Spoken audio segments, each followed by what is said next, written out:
Përshëndetje, takohemi sërish së bashku.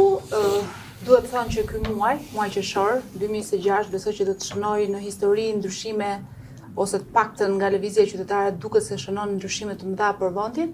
Shqiptarët të paktën duket se kanë vrarë frikën pas 35 vitesh në tranzicion, por e kanë vrarë frikën kundër sistemit politik në Shqipëri dhe kanë dalë me mira në sheshet e Tiranës, por jo vetëm të Tiranës dhe në diasporë dhe kudo ka zë proteste. Zëri i protestës ka bashkuar mira shqiptar, por ka bashkuar edhe të ftuarit në këtë podcast në Kafet e Gremi neve sot, ku do të flasim për atë që synon në fakt protesta, cili është objektivi final, rrëzimi ose ndryshimi i sistemit apo rotacion politik. Ajo që kërkojnë protestuesit apo ajo që kërkon në fakt politika shqiptare. Do të flasim me Erald Kaprin, faleminderit, deputeti i Partisë Mundësia. Faleminderit për ftesën. Erald, të kam parë nga dita 0, pra nga dita 1, e deri më sot, për gati një muaj, çdo ditë aty në protest, me qytetarët, por do të drejtoj pyetjen sa po të prezantoj edhe kolegun tim Arbër Hitaj, Arbër edhe ti. Faleminderit. Bashkë me shumë kolegë, po një nga kolegë që ka ngritur zërin dhe ka qenë pjesë e zërit të protestës në fakt në. Që ditë e para në favor. Në favor të protestës, sigurisht dhe si përmarrësi drejtar Gremi që na fton në këtë kafe për të folur për protestën dhe jo vetëm, për atë që ka hedhur si tezë që duhet ndryshuar totalisht sistemi, të paktën në qendrimet publike tuajat, dhe besoj që e ke ndjekur, ke qenë pjesë e protestës dhe ti Dritan. Faleminderit ty se ti në shtëpinë tënde dhe shme zonjën shtëpisë. Faleminderit shumë Eraldit, mikut tonë të mirë që ka respektuar gjithmonë. Dhe faleminderit Arbri që na ka nderuar sot me pjesëmarrjen e tij, po patjetër edhe unë jam pro protestës, e kam dëshmuar që ditën e parë, me shumë krenari mbase një nga sipërmarrësit e vetëm që është në protestë, edhe një herë ftesa ime është për sipërmarrësit e tjerë që të thyen frikën edhe të dalin të bërtasin problemet që kanë, se problemet kanë bollë dhe plot. Unë e thash në fillim shqiptarët e kanë vrarë frikën, më në fund ky është lajm shumë i mirë. Erald, flasin fakte se unë nuk i shoh atje, ky është problemi. Si e ndjen këtë sipërmarrje qytetare, por edhe politike? Se në fundit kërkesa në finale është politike. Gjithçka është politike në thelb, që do ta kuptojmë. Unë po e shijoj tepërmi. Kuptimin jotën se jam në shesh, flas me ta, komunikoj kryesisht me të rinj, me gjeneratën Z, që më thënë të drejtën kanë qenë një surprizë. Nuk është vetëm gjenerata Z, aty ka po ata janë gjitha kori, moshat. ata janë shpirti i protestës. Në kuptimin ata po e lëvizin edhe artikulimin politik dhe publik aty, që është brillant për të thënë drejtën. Domethënë ishte një protestë e cila krahas masivitetit që në fillim doli me qëndrim politik dhe kjo është e bukur. Që nuk e pati për shembull protesta e studentëve që u ngatruan me pika praktike të vogla, ndërkohë që kjo protestë doli që ditët e para me kërkesën për dorëheqje të kryeministrit dhe kjo është e jashtëzakonshme. Tani do të kuptojmë një gjë. Sepse shpesh jemi marrë me kalkulime. Kuptimin çfarë do të bëhet etj.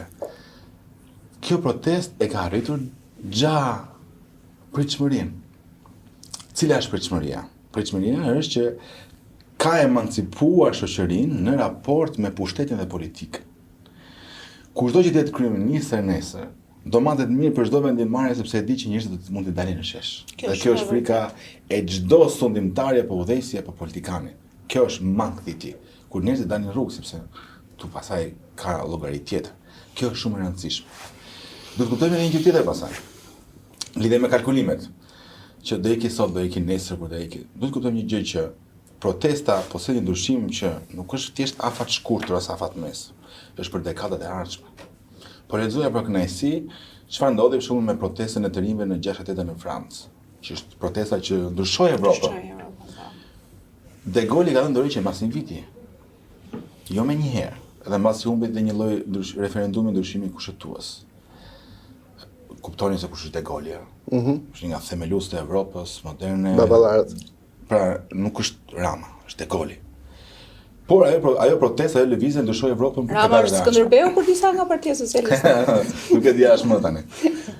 Pra, këtu do të kuptojmë. Së pari, duhet të qëndrojmë në këtë protestë në masivitetin e saj, e cila po emancipojnë shoqërinë, pra po e bën shoqërinë për të flasë për të drejtat e veta, që të vendosë qytetarin në qendër të politikës, kërkoj llogari, se në Shqipëri politika nuk jep llogari, ky është problem. Dhe së dyti, duhet ta shijojmë këtë moment si një moment i cili po sjell një ndryshim të madh për ne që jetojmë në kohë, po edhe për brezat që do vinë, që të kenë një Shqipëri tjetër. Kjo është Arber, unë kam parë këtë protestë, ose kam thënë paktën e shoh si një moment historik, siç e thash dhe më përpara. Ne bashkë kemi mbuluar protesta partijake pafund politike, por këtë energjinë që po përcjellin shqiptarët përmes kësaj qëndrese, rezistence, nuk besoj që e kemi parë. Përveç në 92 kur ne kemi qenë fëmijë dhe nuk ka qenë një energji gati e njëjtë edhe me protestën e studentëve. Por nuk ka qenë vend stacioni te kryeministria, por ka qenë te Ministria e Arsimit. Madje për ata që nuk e mbajnë mend, ishte hedhur edhe salc me kos, edhe salc me domate, ish-ministres të Arsimit Lindita Nikolla në atë kohë. Është një përkthjelje në një reagim aq dhe përkthjelje do të hedhin salc në një aktivitet publik nuk është shumë. Po, protesta nuk është për të vetë lule. Pra, jo, ta kam fjalën që të rinjt për mua, pra aty u mboll fara. Sepse është një farë Gen Z që në atë kohë ishin diku të 18-19 vjeç dhe tashmë një pjesë janë po të njëjtët, një pjesë, jo të gjithë, të cilët kanë vetur moshën 24-25 vjeç, sepse në ato ujëra jemi 6-7 vite më pas. Pra u farktua një brez i cili nuk ka frikë, një brez i cili nuk trëmbet, dhe në fund të ditës është dhe një brez i cili nuk ka interese. Pra është një gjeneratë e cila nuk ka asnjë interes në shtet, është një gjeneratë e cila nuk ka asnjë interes në bashki, dhe është një gjeneratë që ti nuk mund ta kapësh dot, nuk mund ta kontrollosh dot. Ne po ja faturojmë Gen Z, por aty kemi familjar, u zgjerua kjo gama. Dëgjoj, 2 javë të para, oksigjeni dhe palca e protestës kanë qenë Gen Z, që ti jemi realist. Madje pritës së vërtetës, moshat e tjera kanë vajtur pas javës së 2 të 3, se kam qenë gati për ditë. E vërtet është. Dhe i kam parë me shumë detaje, gati detaje fotografike, edhe si fillonte, si shkonte, kush i bashkoi, kush nuk i bashkoi. Dhe është një gjë shumë pozitive, sepse si e thash, u farktuan dhe është farktuar një gjenerat tani më, e cila pavarësisht sa mund të rezistoj Rama, pavarësisht sa mund të rezistoj Berisha, kjo është një gjenerat e cila padrejtisë do t'i thotë jo. Pra do vi një klasë re politike, mund të vi nesër, mund të vi pas nesër, po jemi të bindur në një pikë, ka filluar fundi. The Rama Berisha sa mund të rezistojnë? Mendon që ka parashikuar këtë lëvizje kryeministri? Shiko, këtë forcë të qendresës rezistencës. Unë nuk mund të them që ka parashikuar, por që e ka ndier që diçka do t'i vinte, unë mendoj që po. Dhe i dha disa indicie Adriatik Lapaj me partinë e tij që bëri një rezistencë diku të gati 90 që nuk solli asgjë, ama. Jo, nuk solli gjë, po u dha një shkëndije lehtë, nuk po them që e bëri ai, po diçka do vinte. Kishte një lloj nisi nga Vlora në fakt, ajo. Jo, nuk është se nisi nga Vlora. Shkëndija ka nisur, është një betejë gjatë, edhe media, edhe partitë e vogla kanë bërë një punë të madhe duke i evidentuar PS-n, PD-n kur bashkëpunonin dhe mos harroni një gjë. Në këtë pikë ne kemi marrë pasi muaj mjalti të jashtëzakonshëm PS-PD. Rezoluta për integrimin, reforma territoriale, reforma zgjedhore, po reforma territoriale, për shembull ata ende nuk e di cili është qëndrimi i Partisë Demokratike. Është ndarje të psis. Unë ende nuk e di cili është qëndrimi i Partisë Demokratike, ndërkohë që ata shkojnë zoti Luciano Mboçi, në kryetari i PD-s, bashkë me zotin Arbia Mazniku dhe kanë shtrënguar duart, kanë pusqeshur në shumë takime, dhe kur pati këtë tensionin bën një skenim sikur u zon që gjoja u prish situata. Po ne pam dhe reagimin e liderit të Partisë Demokratike në ditët e para, ishte totalisht konfuz. Pa imagjinueshëm. Po kjo është tipike e Partisë Demokratike që nuk më mendon gjatë dhe pastaj kur shikon që është ndryshe del ndryshe. Ose ka një agent tjetër. Nuk do ta besoja në rastin konkret, unë në rastin konkret do ta shikoj më shumë si një lloj autoservilizmi ndaj familjes Kushner, ndaj familjes Trump, sepse ata gjithkohës thanë që ky është një investim shumë i mirë, ky është një investim më serioz. Pra ata kanë qenë të paqartë, kush e bën investimin në fund ditës. Pas këtyre investimeve ka shumë drejti. Dhe jo, dakor, po ta kam fjalën çfarë thoshte Partia Demokratike, sepse ka një kronologji ngjarje, nuk fillon te Zvërneci, qasja që kanë patur partitë politike. Dhe Partia Demokratike nuk është se thjesht atë ditë ose ato 3-4 ditë para tha që ne jemi pro investimit, kjo është një protestë anti-Trump, e kanë futur Sorosi, madje fillimisht i akuzoi që janë njerëz të Ramës. I ka çuar Rama atje, pra ky konfuzion lidhet me diçka dhe lidhet mendoj unë me një lloj autoservilizmi që ka Partia Demokratike, ndoshta ata mendojnë që janë justifikuar për shkak të raporteve shumë problematike dhe asaj pjesës që ka të bëjë me heqjen e non gratës, për të cilën nuk jemi ende të sigurt, por për të kthyer prapë te protesta. Është një protestë shumë pozitive. Është një protestë e Shqipërisë të vërtet. Unë shikoj njerëz që kanë folur me shumë të rinj, janë të rinj të cilët janë rritur duke parë prindrit e tyre që ende vuajnë për të marrë një promë të vogël, për të marrë 100 metra, 200 metra promë në tyre ose më pak. Janë ata fëmijë, ajo gjenerat që ka parë gjyshit e tyre që kanë ikur nga kjo jetë me 150.000 lekë të vjetra pension. Është një gjenerat e cila është përballur me padrejtësi të jashtëzakonshme. Shkojnë në shtet, mbarojnë universitetet, detyrojnë të ikin, nuk kanë ikur familjar, e tjerë, dhe është një gjenerat e cila në thelb është e papërfaqësuar. Pra Partia Socialiste, Partia Demokratike nuk i përfaqëson pothuajse fare këtë gjenerat. Do që të marrë 2-3 element pozitiv që mund të kenë patur nga kjo protestë. Po qoftë influencer, ata kanë shkuar te disa modele, i kanë bërë të deputet, i kanë bërë të drejtor. Kemi një ambasadore në Katar, moshë 26 vjeçare. Që mos ta po si themi gjithë që fillim. Çfarë përfaqëson kjo protestë Dritan, nëse Arbrie nisi me përfaqësimin e asaj që ka përcjell kjo protestë? Dua të ndalem pak tek ky konfuzion se kjo trullosja e PD-s dhe Berishës të javën e parë ose 2 javë e para. Ishte për mua mund të jetë edhe më e thjeshtë. Duhet parë nëse ai ose njerëz pranë Partisë Demokratike kanë interesa mbase në atë investim, duhet parë me kujdes ose t'ia lënë kohë që të shohin nëse entitete të tyre kanë investuar blerë prona dhe kanë pasditur që në krye të herës që aty do bëjë investim shumë i madh, mund të kenë interesa të tyre të ekonomike, domethënë të mos e ekskludojnë këtë gjën. Pastaj pyetja tjetër ishte çfarë është protesta në vetvete, ose çfarë po synon, ose si e sheh ti si një sipërmarrës që synon të arrihet përmes kësaj lëvizje qytetare, thashë. Unë shikoj se është shumë qytetare, se në fakt protesta është të vënë civile politike. Po. Shumë të. Okej, dhe reali ka të drejtë se të gjithë ato që duan të japin një konotacion ndryshe, jo, po kjo është një protestë popullore, nuk është politike, jo, kjo është politike, çdo protestë prodhon politik, edhe kjo tryezë që ne vëmë këtu tani prodhon politik, dhe mbi të gjitha ajo protestë duhet prodhoj patjetër duhet një politik të caktuar për ndryshuar atë që unë kam patur gjithmonë qejf të them gjithë sistemin. Unë personalisht aty jam për të protestuar për veten time. I shikoj gjërat në një optik pak më ndryshe, duke parë interesat e një sipërmarrësi, duke parë atë që nuk shkon, duke protestuar për atë që nuk shkon në këtë vend, ato çka unë dua të ndryshoj, duke u fokusuar tek problemet konkrete dhe me aq sa kam mundur kam dhënë edhe unë ato le të themi ilaçet e mia. E shikoj si një qytetar që jetoj vendin, që jetoj qyteti, që jetoj pa pastërtinë, që jetoj pa drejtësinë dhe kështu me radhë. Do thon, por kryesorja për mua është që unë nuk dua absolutisht që të ketë vetëm një rotacion. Është shumë e rrezikshme. Koha na ka treguar në vitin 90, 97, 2013 që rotacionet nuk na kanë çuar askund. Kush thotë që të ndryshojmë sistemin, pastaj shohim e bëjmë këtë më fal pushtetin, pastaj shohim e bëjmë, jo. Për mua duhet vendosur ca pika kryesore, e ato duhen shpalos 5 pika. Ja, shumë pak. Unë kam thënë një studi tjetër, vajza ime do kishte bërë shumë më mirë se aq. Është shumë evazive gjëja dhe nuk çon atë përmbysjen e sistemit. Për mua përmbysja e sistemit është parasysh ndryshimin e mënyrës si funksionon shteti, kanë parasysh reformimin e institucioneve që për 35 vite kanë sjellë padrejtësi, pandukshmëri, kanë sjellë evazion fiskal, kanë sjellë abuzime pushtetin, kanë fjalën për administratën publike, për sistemin e drejtësisë, për policinë e shtetit e shumë gjëra të tjera. Kjo gjë duhet përmbysur dhe përmbyset tani. Dhe pastaj shkojmë zgjedhje parakoshme. E bëjmë ato stratë mirë, them unë. Erald, si e mendon? Ose po e nis pak edhe me fillimin. Pse opozita, si ju jeni partia e opozitës, nuk jeni Parti Demokratike, po pjesë e opozitës jeni.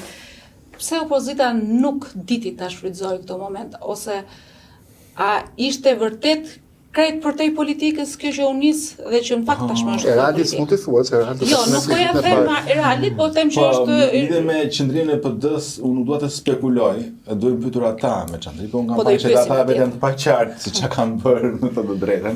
Edhe çfarë duhet te kolegët e PD-s. Për të ndihmuar ndoshta, Partia Mundësia e ka nis me Rjo. Po është absurde për një parti që ka sa deputet ka PD-ja? 53. Po është turp edhe ato kurrin dhe kështu si të friksuar, si skutra atje në fund. Jo, Po kështu janë. Nuk bëjmë etiketime. Okej, se janë kolegët e Eraldit. Ne kemi ndryshim bërë njësor, kuptohet. Kemi pasur një historinë tonë në PD, nuk kemi në PD dhe koha na ka dhënë të drejtë. Na ka dhënë të drejtë. Edhe për çështjet që jemi ngritur. Për shembull, ne kemi qenë të vetëm që kemi folur për çështjen e rrjollit. Dhe ajo ishte një çështje që sigurisht shërbeu dhe ajo për të ngritur. Që mund të ketë qenë piknisje edhe ajo. Patjetër, sepse aty ishte një situatë e rëndë. Në shumë e rëndë. Banorë që rriheshin edhe nga policia private, si çdo në Zvërnec, që nuk fliste njëri për ta. Çfarë betejë kemi bërë në parlament që të ngrinim zërin aty ishte shumë e vështirë. Që të bësh lajm. Domethënë e pamendueshme. Shfrytëzonin dhe procedurën për të përmendur në parlament, sepse ishte një lloj censure ndaj ata banorë. Dhe është për të ardhur keq kjo gjë se një fshat i tërë të përjashtohet komplet nga zhvillimi, kjo është e papranueshme. Por tani unë thash diçka tjetër. Protesta është dhe politike, po unë mendoj që çdo diskutim për të folur për pika të ndryshme të saj, do ta lodhte ato. Përqendrimi në një pikë të vetme, pra në dorëheqjen e Edi Ramës. Pra tek etaloni i Absolutisht. Pra dorëheqja e Edi Ramës dhe pasaj mund të diskutohen skenar që ndodh zgjedhje parakohshme ose në një qeveri e re. Kjo është vetëm ngelet për tu parë. Por dorëheqja e Ramës do ishte një fitore e jashtëzakonshme. Ki parasysh. E kam parasysh, po kjo ishte një diskutim që fillonte mbas. Po kush e garanton këto Erald? Që mbas ky sistem do rafshohej. Me fitoret e kuptimin e një pasnjëshme. Po historia çfarë na tregon për shkak ishte fitoria e këtij momenti, do ishte dorëheqja e Ramës, do ishte e pamenduar. Dhe dorëheqja aty do të çlironte jashtëzakonisht politikën, sepse ato paratë e pisa që thua ti përdorimi administratës e tjerë, nuk do ishte më njësoj pa Ramën. Kushdo që mund bësh ndoshta një kryeminist tjetër. Do ndroheshin aktorë, do vendosin aktorë të tjerë. Pyetjet e para brenda PS-s, ë? Por ka një gjë, duhet të rrim tek thelbi, pra bëhet fjalë për një dorëheqje të madhe politike. Te pjesa pasaj e ndryshimit të sistemit. Ky është debat tjetër.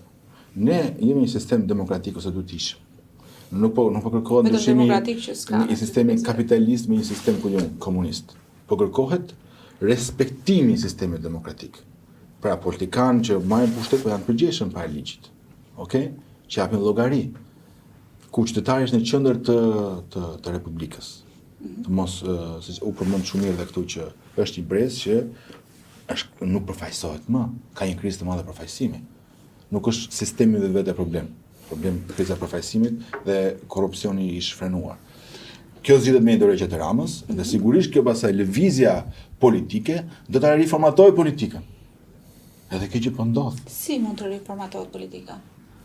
Me njerëz të rinj që do zgjidhen, të cilët do marrin përsipër komplet diçka tjetër. Pra do bëhet vetvetiu një kontratë e re midis votuesve dhe qeverisë. Në fakt, në gjithë ditët e protestës ju kam ndjekur ju si parti, ju me zotin Sher. Keni qenë mes njerëzve, por nuk kam evidentuar në asnjë rast që ju të keni marrë fjalën në protestë. Po respektojmë këtë gjë. Jemi shumë të ndershëm në raport me këtë gjë. E kemi mbështetur protestën nga dita e parë, kemi qenë aty, por nuk kemi bërë kurrë si asnjë tentative që janë do e kapi ky protestën dhe jo, fare. 5 pika që u shpalosën?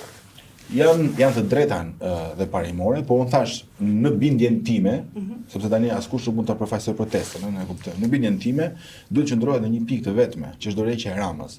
Pjesa tjetër pasaj është pjesë diskutimi që mund vinë pas këtij momenti, se secili ka ide të ndryshme për mënyrën se si e shikon ai pas këtij momenti politik, po që i takojë momentit të dytë. Dritani e thotë që 5 pika janë pak, prandaj e di pse themun që janë pak. E para njëherë jam bie dakord me Eraldin që askush nuk mund ta përfaqësoj protestën. Ose më mirë, disa se nëse dikush do ta përfaqëson do të ishte target për tu manipuluar. Disa targete, interesash duhet ta përfaqësojnë protestën dhe kush duhet ta përfaqësojë protestën? Mjekët, intelektualët, arsimtarët, mësuesit, sipërmarrësit, e të gjithë target grupet e këtij vendi që kontribuojnë ditë për ditë në përtishmërinë e këtij vendi, edhe diaspora. Dhe dua të them diçka, meqense konkretisht të gjithë kemi problemet tona, dhe prandaj dua të them, ka ardhur momenti që në ditën 26 a 27 sa është, ata njerëz që janë të kryet kësaj gjëje atje, të marrin ti mbledhin, ti ulin në tavolinë gjithë këto grupe interesi, për t'i ballafaquar e për të nxjerrë gjithë problematikat, e për të ekstraktuar, unë nuk po them 50, se dikur thash 50, të paktën 10-15 pika le të themi që duhet të jenë pilastrat e një nisje le të themi të mirë dhe të jashtëzakonshme, sepse ky mund të jetë fundi i Ramës si gjithë e duan, por mund të jetë një fillim i hidhur për një gjë që mund zgjas 15 vite të tjera. Dhe këtu kam parasysh kur them sistemi, se nuk lodhem duke thënë këtë, kam parasysh për shembull doganat, tatimet, administratën publike, prokurorinë, gjykata dhe kështu me radhë. Të gjitha këto Rama i ka gjetur. I ka gjetur ka sistemin vjetër. Pra nëse ne pyesim, nëse përpara se dinte Rama jepe bakshish mjekut apo nuk jepe, po patjetër që jepe. Sistemi arsimor po ka qenë cop. Në prokurori nëse për të pa drejtën tënde duhet t'jepshe lek, po, në kohë ishës jepeshin lek. Ai nuk mundi pati pafsi për ta ndryshuar këtë gjë, për ta ndalur, po duhet të them që e gjeti. Më lëri ta mbaroj tani këtë gjë.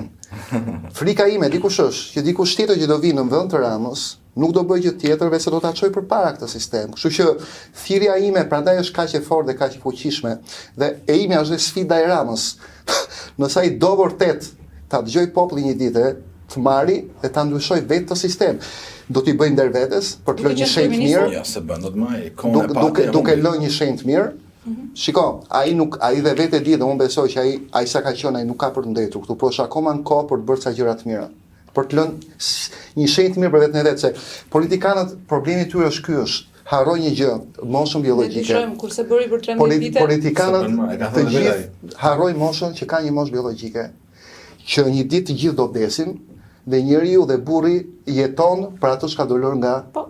Varet se kush jeton dhe si jeton. Domethënë po të bëj pak replikë. Për të rikthyer aty tek sistemi, frika ime është po kjo. Se para Berishës për shkakun ka qenë dikush tjetër, ka qenë Nano. Po, dhe sistemi ka ekzistuar që atëherë, vota është shitur dhe është vlerë që atëherë, që kot Metës apo jo. Para Nanos ka qenë Meta, para Metës ka qenë Berisha. Ndaj kësaj gjë nuk ka fund. Pra, o kjo protest i e fund të sistemi, nuk them 100% se gjëra perfekte nuk ka. Okay? Pra vendos sa piketa, thyen sa themelet forta dhe kjo mund të jetë një piknisje shumë e re për gjithë shoqërinë shqiptare, siç po thosh edhe Arbri për një piknisje të re që do t'i shërbejë edhe brezave, se nuk është më vetëm për ne, është për gjeneratën Z ose për fën, nuk e di kush do jetë gjenerata tjetër.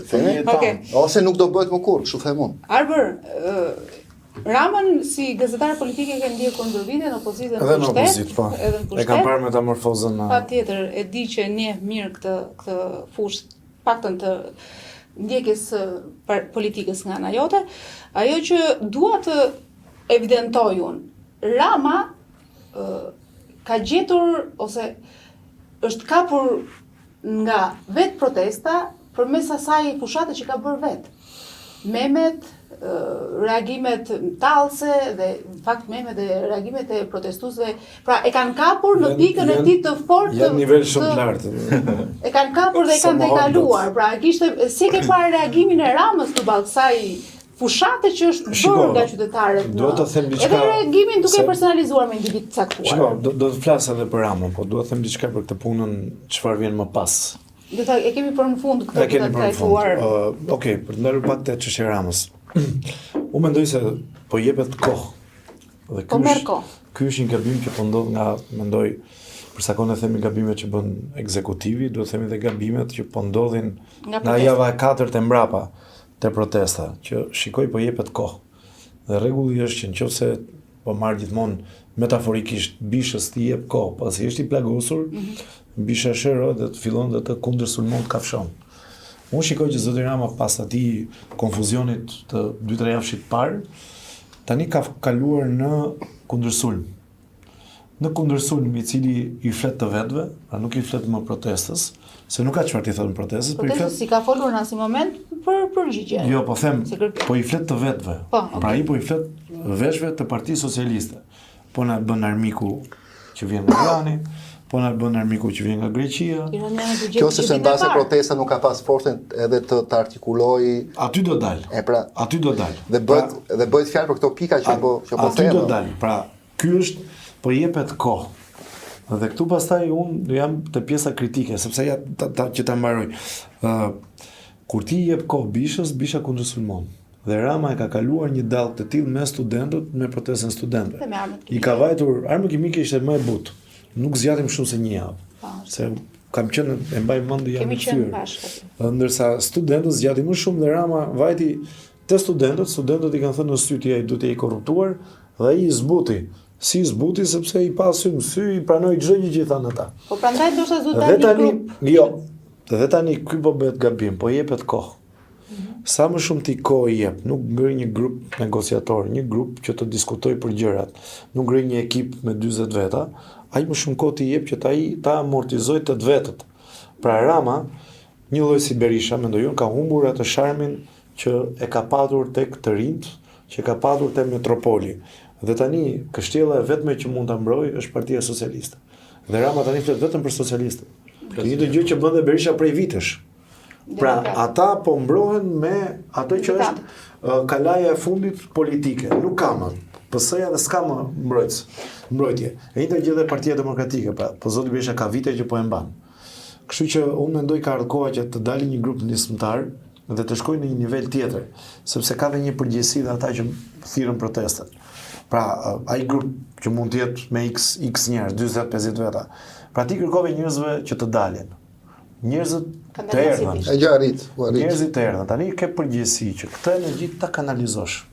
Kjo duhet kanalizohet, do fuzionohesh në një koalicion të madh me partitë e reja. Mund të jetë një zgjidhje. Do bësh një program dhe do kalosh nivelin tjetër politik. Për pikat, kjo është nivelin fillestar dhe këto janë pikat e para. Pra ata nuk janë ende gati, me sa njohun dhe koloritet që ka aty brenda, nuk janë gati për të kaluar në nivel në rregull. Taksash për të kaluar në nivel buxheti. Po jo, nuk është kaq naive gjëja dhe kaq Jo. Ishte naive, por nuk është. Ishte në vite e para. Nuk është. Sepse ka një gjë. Nuk është kaq e rëndon. Unë mendoj këtë që nëse nuk dalin 1 milion veta në rrugë, Rama ka treguar që dallgët i kalon. Pra makineria e Partisë Socialiste do ta kaloj dallgën. Nuk do kaloj dot stuhin. Pra ata dallgën do ta kalojnë, këtë dallgë të madhe, këtë tsunami që po i vjen. Por çfarë po dalin këto njerëz, Sarber? Nëse këta njerëz nuk janë, jo, po nuk kemi thënë të tërat, nuk është thënë asgjë për mua. E di sa padrejtësi ka ky vend. Dhe këta njerëz po dalin. Pa fund. 1 milion padrejtësi. Unë do marr shkas nga ajo që sapo them. Më fal Eralde, do të lodh pastaj.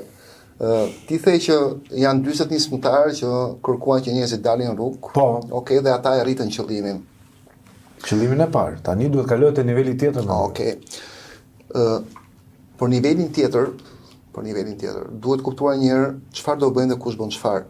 Dhe niveli tjetër kush dhe niveli tjetër. Ky është moment aksioni. Më lër ta çoj. Tash ta bëjmë diskutim. Aksion nuk është vetëm shkosh e të bërtasësh. Aksion është shkosh edhe të artikulosh. Ne duhet t'i tregojmë atij. Ky është moment aksioni. Edhe qeverisë se ku ka gabuar. Organizimi. Më dëgjoj mua. Ky është moment aksioni organizimi. Po çfarë do të thotë organizim? Ti i the çfarë nuk shkon. Dhe ditë për ditë njerëzit dalin dhe thonë eksperiencë. Po nuk e kanë thonë, ky është problemi. Nuk artikulohet asgjë. Tani duhet kalohet, mendoj unë. Dhe Rama në këtë pikë thotë për çfarë jeni mbledhur ju? Jo, aty tani kalohet. Aty nuk flitet as për euron që ka shkuar pikjat, as për njerëz që po vuajnë ekonomikisht. Dgjoj, me një muaj mos i kërko të bëj një program politik. Po që nuk është program zotrik. Po kjo është ajo që nuk shkon në këtë vend. Kjo është ajo që po rronon këta njerëz. Po shiko. Po nuk është program politik. Unë mendoj një gjë. Unë mendoj një gjë. Ky është realiteti. Këta njerëz. Realiteti nuk është euro. E di çfarë ide të japin dhe sikur dikush i ka hedhur aty, po ja tërheq fiet, po i paguan për dalë për ngritur turma. Do mendimin tim si njëri që ka mbaruar për shkenca politike. Po lore politikë, ne kemi mbi super. Unë çdo vit humbas 1.5 milion euro. Dgjoj. Po është euro, patjetër që Po është. nuk është për gjëra individuale kjo. Po s'është individuale, më janë si unë është gjithë eksport, është turizëm. Ka një element. Nuk është katedra e një shkolle. Është lëkura që dhëm një populli nga nga mendoj unë, ta them, se shumë të mbaroj argumentin se do të shkojë te tani ka një gjë që të kalohet kjo pikë, që të shkohet te kjo pikë që thua ti, duhet ta dim se kush do jenë njerëzit që do merren me këtë gjë. Pra do jenë 10 profesorë të ekonomisë, 10 profesorë. Po shumë e thjesht. Shiko profesorët lëri nga kjo gjë. Lëri jashtë. Profesorët i lënë për katedrat. Kjo do jetë faza e dytë. Profesorët i lënë për katedrat e shkollave. Profesorët duhet të rrinë në katedrat e shkollave si për Marsit që ngrihen në 5 të mëngjesit dhe shkojnë flenë në 12 natë, jo mund, po duhet. Po patjetër. Ata duhet të po s'po i thorasin. A do flasim për një gjë tjetër, për sistemin e drejtësisë, për shembull të jap një rast konkret. Kjo është kritika që kam dhe unë. Të jap një rast konkret. U elmuan të policisë tash këto të akademisë? Po. U elmuan apo jo? Para sa ditësh? Student. S'ma një përgjithësi fare. Hera sa është brenda sa muaj. Okej, më fal, ku shetoj? kush mbajti përgjegjësi, kush u vu para përgjegjësisë dhe pse këta njerëz vazhdojnë të bëjnë të njëjtin aktivitet. Do thëmë, po nuk ti më thua mua profesorët e katedrave. Këtu ka interesa që shkelen pa fond. Tu ka njerëz. Kjo është pripa. Ja jap fjalën. Kjo është shkosh në mikro. Duhet parë makro. Ku ka më makro se ka? Eralta, ndoshta është momenti për të mbledhur ndoshta një këshill kombëtar siç e propozoi Arbri, se duhet të dëgjojë edhe mendimin tonë, për të piketuar gjithë problematika dhe për të shkuar me alternativë me opsion konkret. Sepse ideja është proces politik kjo.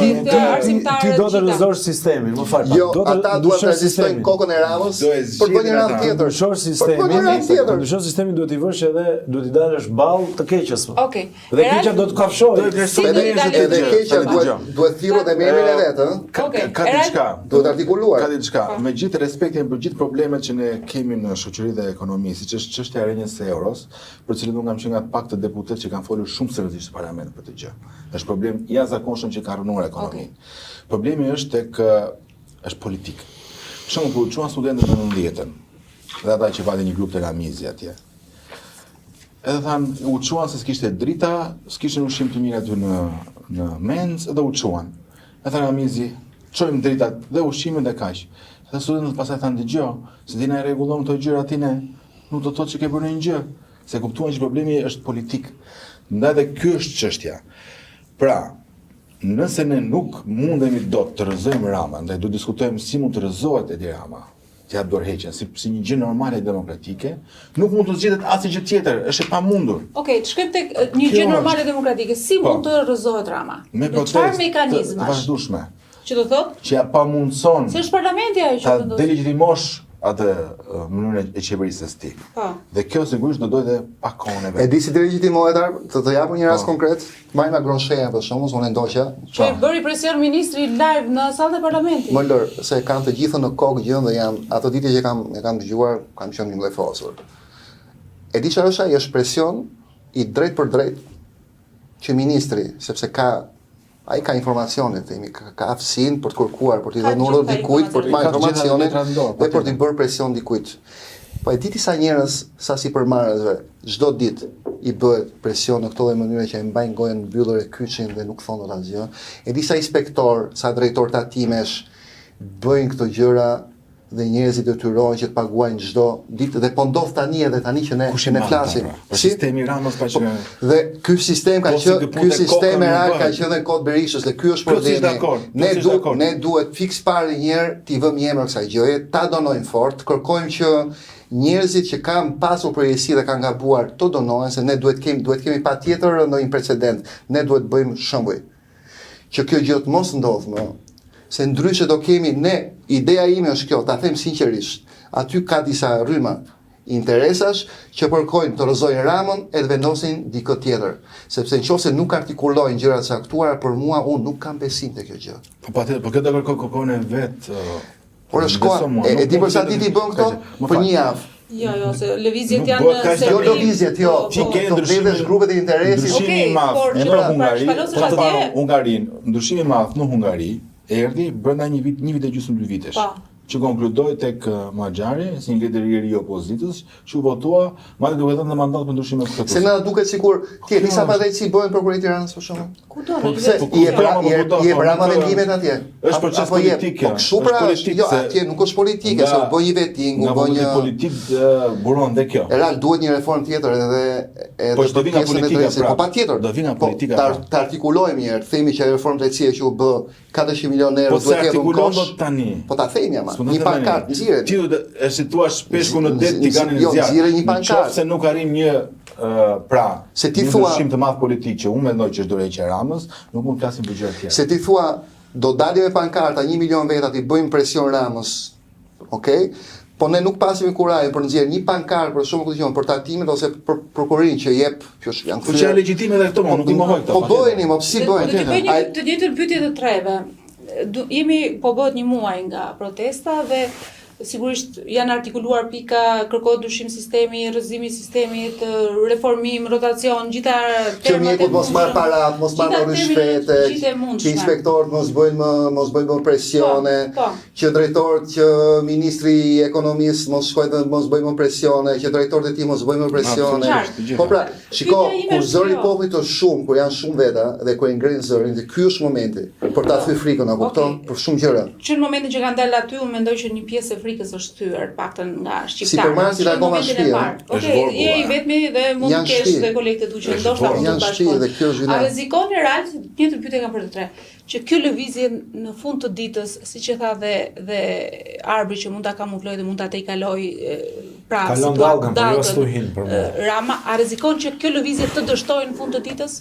Jo, Arbri është shumë realist në atë që tha, edhe do të kuptojmë një gjë që unë e theksova edhe në fillim. Pra kjo është një protestë që ne do të shikojmë përfitimet e saj në rrugë afatgjat. Sepse kemi të pamundur që të bëjmë një kalkulim politik se kur mund të ikë Rama. Politikisht ne mund të flasim të gjë që Rama sot është i pamundur dhe jo legjitim për qeverisë. Nuk qeverisë dot i ku ke popullin shesh. Është pamundur çdo qeverisë është ti. Nuk e bën dot. Kjo është një lloj matematik politike që kemi mësuar nga historia. Pik. Ai mund ta zgjasë pak në kohë qëndrimin në pushtet. Por nuk mund të ushtrojë dot pushtetin e vet. Dhe kjo po duket. Tani, në afat shkurtër, se do japi dorë që një avës tjetër pas 2 muajsh në shtator, në vjesht, ne nuk e llogarisim dot.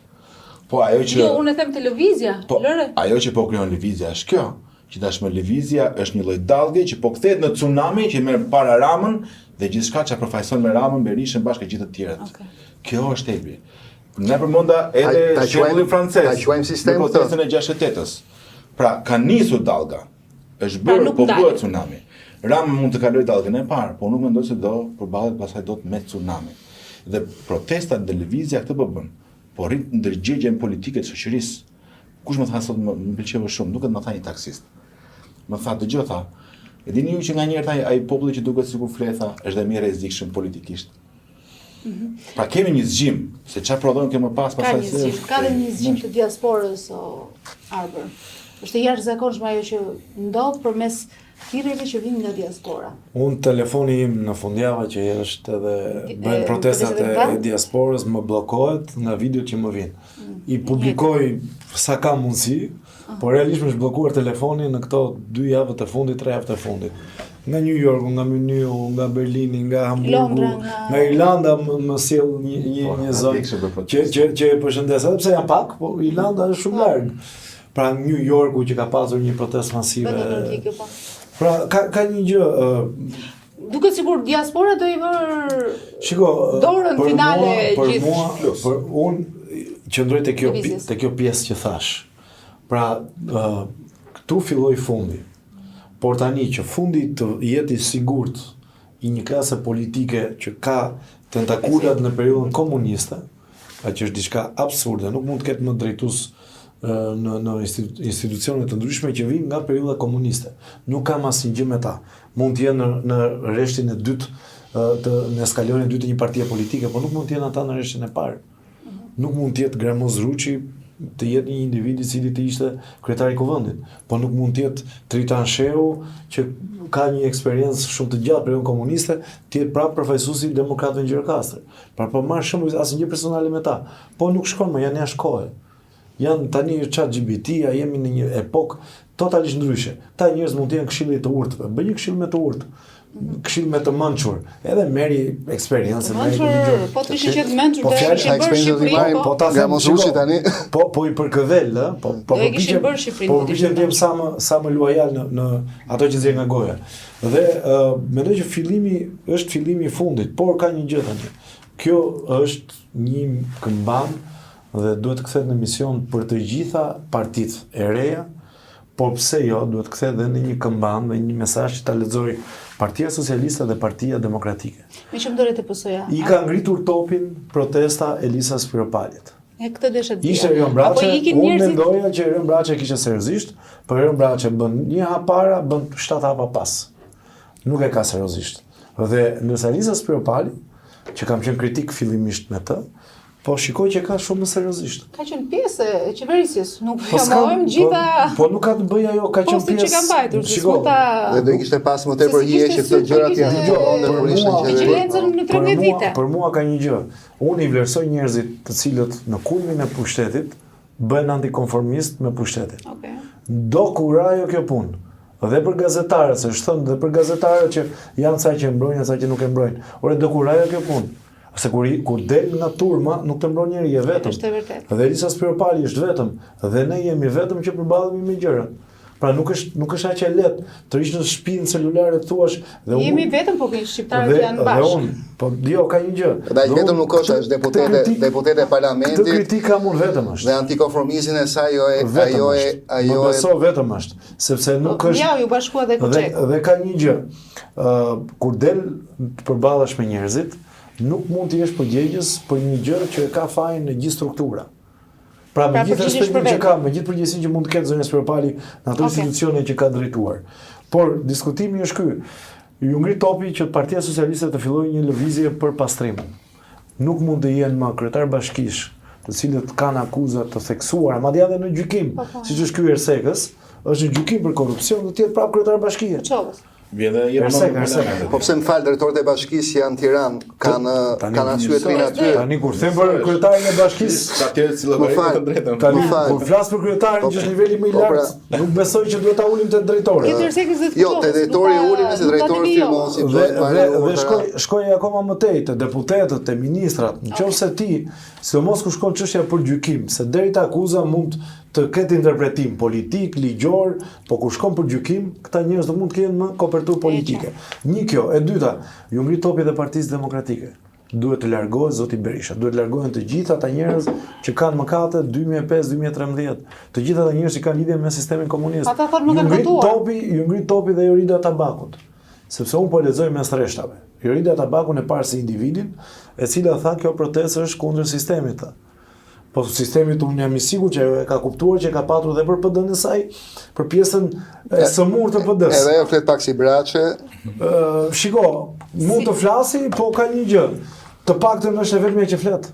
Nëse TPS-ja ka një zonë që ka një aksion, TPS-ja më fal, nëse TPS-ja ka një aksion. Kur gjejmë forcën që të flasin. Njëtën pyetje ke. Kur gjejmë forcën që të flasin, që s'kemi as mandate botele dhe asgjë të mbrojtur as kush. Po ne jemi të lirë, kapur nga asnjë parti politike. Ata janë totalisht të lirë. Eraldi është subjekt që del dhe është në protestë. Mund të jesh edhe deputet që ke këtë mbrojtje, po themi, imunitetin ose atë privilegj të kushtetuta të qenë deputet, edhe hesht. Kupton? Se ke shumë deputet që hesht. Pyetja është sa i kapur je dhe ai i kapur. Çdo gjë në thelbë çështjeje.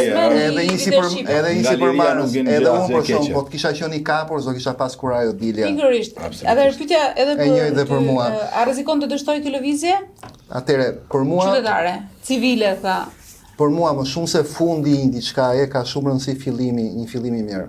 Pra nëse ky fillim do jetë i hidhur, që do të thotë nëse mua më kujtohet më vjen domosdoshmë gjithmonë Rama, ai që do vi do zor vendin e Ramës, do marr të gjithë këtë do mbart të gjithë privilegjet që sistemi që kemi tash me vete i ka aktualisht, duke futur brenda të gjithë to sipërmarrës të mëdhenj që sot quhen oligark, që kanë qenë dhe kod Berishës. Po, njëjtët janë. Okej. Duke marrë me vete të gjithë sistemi mediatik, që të gjithë kanë qenë në kod Berishës, nëse do të bëj dhe me emra, televizionesh ose drejtuesit e temi emisionesh që kanë qenë dhe vazhdojnë të jenë, ato janë pjesë e përgjegjësisë, ato janë pjesë e fajit. Nëse do marrin gjithë privilegjet e këtij sistemi, për mua do jetë shumë okay akoma. Pra shumë e rëndësishme përveç faktit ose personazhit, partisë që do marrë në dorë themi pushtetin e këtij vendi, është shumë e rëndësishme që ne të kuptojmë rrezikshmërinë dhe problemin e sistemit. Domethënë, nëse duam t'i bëjmë një dhuratë brezave, duhet t'i lëmë një sistem tjetër. Okej. Pyetja e fundit, Erald, çfarë duhet të ndodhë brenda 12 muajve që qytetarët vërtet të besojnë që ka ardhur momenti i ndryshimit real në Shqipëri?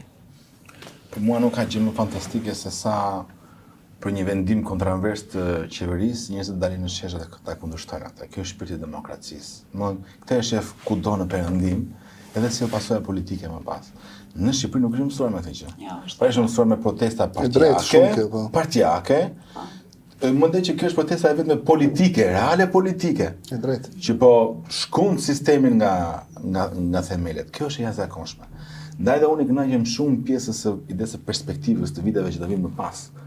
Të emancipimit që vetë shoqëria po fiton. Tani me protesta shoqëria po fiton besim. Dikush që ka pas frikë të flasë më përpara tani po flet, se ka marrë guxim. Shumë e rëndësishme kjo gjë.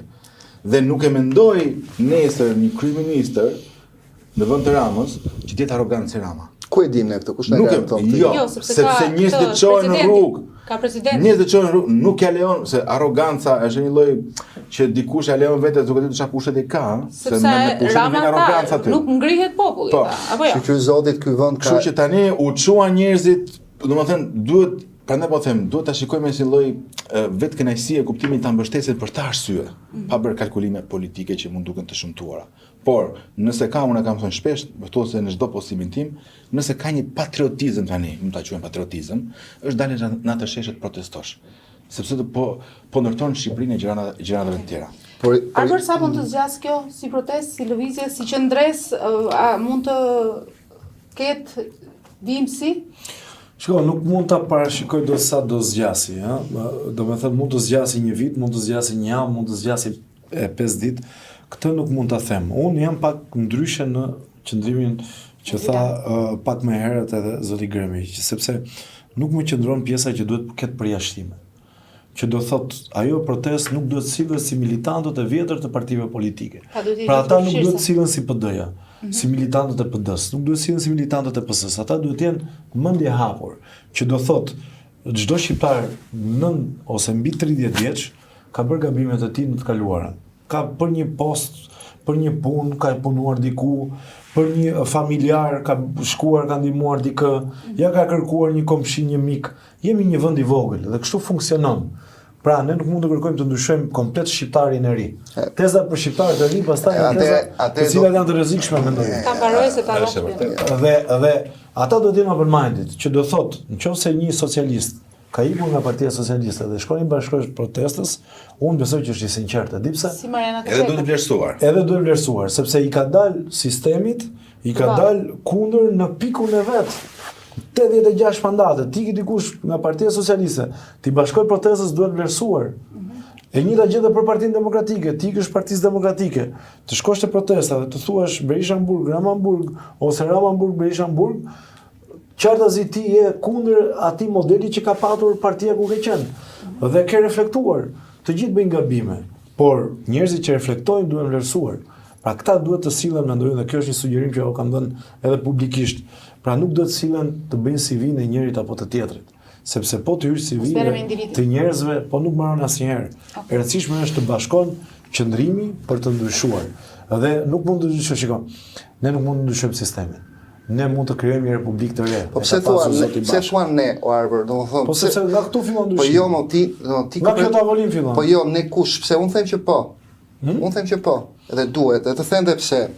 Unë besoj s'pari njëri që ky vend ka. Unë them që njëri thoshte Enveri, ne nuk duam njëri i tillë. Unë dua ndershmëri dhe dua ato parimin në të cilën kam. Unë kam jetuar 25 vite jashtë. Ne dim shumë mirë si funksionon bota jashtë. Duam as më shumë dhe as më pak. Duam një gjë normale. Se që ndodh në vendet perëndimore ku jetu 25 vite, po kërkojmë një gjë shumë të madhe. E dyta, njerëz ndershëm ky vend ka shumë. E treta, kur themi po jo automatikisht që ka qenë PS ose më lër ta mbaroj. Ti më thënë gjë tjetër, ti më thënë që kur dikush ka një mokat t'ia falin dhe të vazhdoj të qëndrojnë të shoqëri, sepse kjo shoqëri është kjo që është dhe ne ky vend është shumë i vogël. Tani të marrim një rast për shembull. Jo kam shumë se s'më dëgjova, nuk e përmenda fjalën mëkat. Arbri tha që edhe ata që shkojnë dhe në kulm, si tu shkojnë te protesta duhet vlerësuar si akt. Mirë, në rregull, e ka me të kaluarën e tij. Mund të ketë bërë një zgjedhje të gabuar në të kaluarën, thash. Që ka po nuk është zgjedhje gabimore, ka mëshirë një parti politike. Ka lexuar programin, mos e dëgjuar mirë. Ta mbaroj se dëgjova. Të marrin për shumë Eliza Spiropali. Ka qenë drejtoresh doganash, ka qenë pjesa e saj qeverie dhe idol e gjitha me radhë dhe antikonformizmi i saj di kur doli, në momentin që Rama e hoqi nga ministre. Për i përtallë që pati me Ballukun. E dyta, kjo vajzën këtë Koçeku nuk e njoh, bravo e qoftë që e ka bërë këtë gjë. Megjithatë, mua më thonë që nga Rama është zgjedhur e para në listë nga vet ai dhe nga dikush atje në ato zona është ndihmuar. Ka qenë televizja studentëve, protesta studentëve. E treta, njeriu i ri, unë dua një sistem të ri, duke nisur që nga Po sistemi nuk është objekt. nuk them nga me njerëz. nuk them, më lër ta mbaroj lutem. Po më ta bëjmë diskutim. Jo, më lër ta mbaroj. Të marrim për shembull, kur them sistemi, unë them rrushfetin. Dhe ato rrushfetit tek ne disa çfarë vlerë kanë ekonomi tek bizneset. Nëse GDP-ja jonë është 27 miliardë euro, vlen nga 10 rrushfetësh, ajo zarfi, ajo kafe.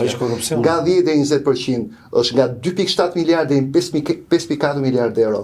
Dhe disa ndikon kjo tek taksat e njerëzve të biznesit, ndikon shumë.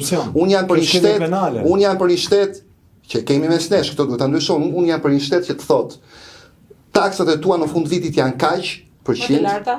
Ma thua që në fillim, dhe unë do bëj business planin tim, do bëj projektet e mia, e thot, po nuk është ajo, se ke taks të fshet mbi rrushfetin, ke taks të fshet mbi rënien e erës, po këto duhet, po pikërisht, pa kjo gjë është pjesë kjo gjë është një pjesë e një sistemi jo vetëm sepse ky korrupsion shkon edhe bëhet në për administrat, tatimore, mbi të gjitha. Po kjo ndodh sepse ti kërkon shumë nga shteti, s'do të kërkosh ka shumë shteti. Unë po flas për sistemin dhe shteti dhe parlamenti, shteti dhe parlamenti është ai që duhet. Ne duhet njëri mirë që t'i themi si kter si shoqëri. Sa më pak pushtet qeverisë në njerëzit. Bravo, kjo është programi jonë. Thelbi i demokracisë liberale sepse më thoshe një ish ministër njëri kom, thoshe, ama ti thoshe se në këto vend po jeton dhe ti tani, më thonë. Kur unë shkoj, grinesha, bëhesha, për se nuk i paguja, nuk i paguja. Këtë vëllë punoj. Për ta mbyll, por që ndoshta për të mos u dhënë më mundësi për të folë, sepse do të nxjisni një debat, kam dy njerëz që janë optimist për protestën dhe jo shumë optimist drejtani për produktin e protestës. Shikon, jemi optimist nga natyra, se një sipërmarrës është optimist, nëse nuk është mbi të gjitha kur jeton këto vend një herë, optimizmi do ta kesh kështu me. Okej. Eral, e mbyllim? Faleminderit që ishim me neve, Arber. Faleminderit Dritan. Faleminderit të shihim sërish bashkë.